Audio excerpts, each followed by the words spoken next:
Hello guys, for today's video guys, magandang hapon sa ating lahat guys. Ayan, nagwawalis po ang aking hobby guys. At alam nyo guys, tulungan lang kami talaga sa aming gawaing bahay at sa aming paghahanap buhay. Ayan, hindi naman pwedeng salin lang natin sa isa, hindi pagtulungan natin ang lahat ng bagay sa ating buhay at sa ating pamilya. Ayan. Naglilinis din yan ng aming bakura ng aking hobby.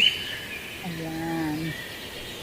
Hindi natin masasabi, lalaki hindi pwedeng magwalis. So, kailangan marunong din magwalis ang ating mga hobby sa ating bahay or sa ating bakuran. At ako naman, ayan, nag-video muna sa kanya.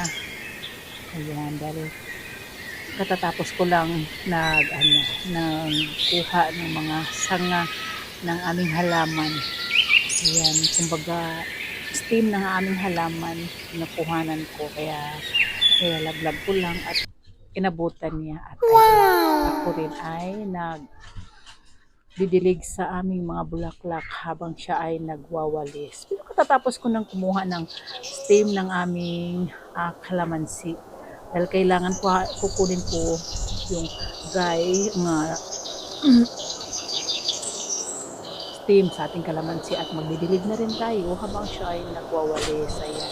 Ganyan ang sit up naming pamumuhay.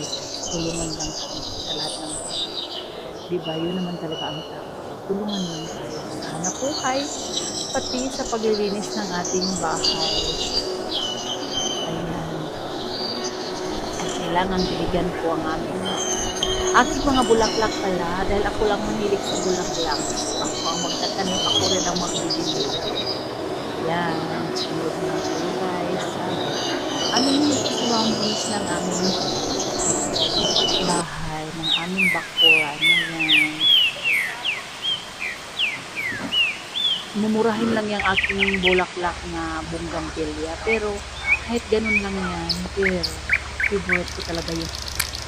At salamat sa inyong panonood. Sana po ay panoorin nyo ng buong-buo ang aking mga video at sa lahat na rin mga content creator. Thank you.